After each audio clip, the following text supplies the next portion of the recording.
రంగారెడ్డి జిల్లా కర్తాల్ టోల్గేట్ ఉద్యోగిపై దాడి ఘటనలో బిఎన్ రెడ్డి నగర్ కార్పొరేటర్ లక్ష్మీప్రసన్న కుమారుడు మనీష్ గౌడ్ను పోలీసులు అదుపులోకి తీసుకున్నారు. అతనితో పాటు 6గురిపై పోలీసులు హత్యాయత్నం కేసు నమోదు చేశారు. కత్తితో దాడికి పాల్పడిన అరుణ్ A1గా మనీష్ గౌడ్ను A4గా పేర్కొన్నారు.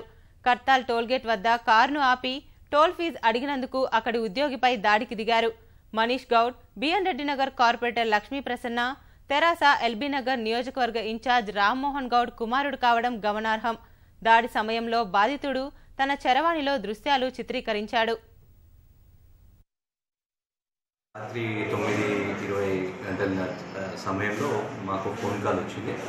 కడతాల్ టోల్ ప్లాజా దగ్గర టాటా జెనాన్ AP29BR 888 గల దాంట్లో ఒక 6 వ్యక్తులు వచ్చారు.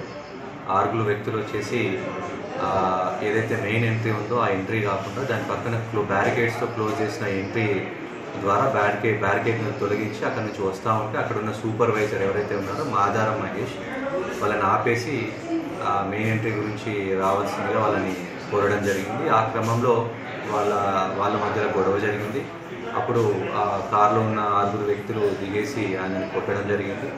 ఆ 6 వ్యక్తుల్లో ఒక వ్యక్తి అరుణ్ రెడ్డి అనే వ్యక్తి ఆయన దగ్గర జైల్లో ఉన్నటువంటి చిన్న కత్తిని తీసుకొని ఈ మాదారం మహేష్ అనే సూపర్వైజర్ని స్టార్ట్ చేసే ప్రయత్నం చేసినాడు. అప్పుడు ఈయన ఎడమ చెయ్యి అడ్డం పెట్టుకునేసరికి ఎడమ చెయ్యి ఎల్బో కింద గాయమైంది. మళ్ళీ రెండోసారి ఆయన అరుణ్ రెడ్డి స్టాప్ చేసే ప్రయత్నం చేసినాడు. అప్పుడు ఈయన కుడి చెయ్యి అడ్డం పెట్టుకున్నాడు. కుడి చెయ్యి అడ్డం పెట్టుకున్నప్పుడు కుడి చెయ్యి అరచేతిలో ఇంజ్యూరీ అయింది. సో అంతలోనే అక్కడ ఉన్న స్టాఫ్ సిబ్బంది టోల్ ప్లాజా సిబ్బంది అంతా అలర్ట్ అయ్యేసరికి వాళ్ళు అక్కడ నుంచి పారిపోవడానికి బయలుదేరారు. సో అదే టైంలో టోల్ సిబ్బంది మనకి ఫోన్ ద్వారా సమాచారం ఇవ్వడం జరిగింది. ఈ విధంగా జరిగింది, పలానా బండి నెంబర్ ఇలా బయలుదేరిందని చెప్పేసరికి ఇమ్మీడియట్గా నేను నా సిబ్బందితోటి ఆ రోడ్ మీద వచ్చేసి ఆ వెహికల్ని పట్టుకోవడం జరిగింది. ఆ వెహికల్లో ఉన్న 6 వ్యక్తులను కూడా అదుపులోకి తీసుకోవడం జరిగింది.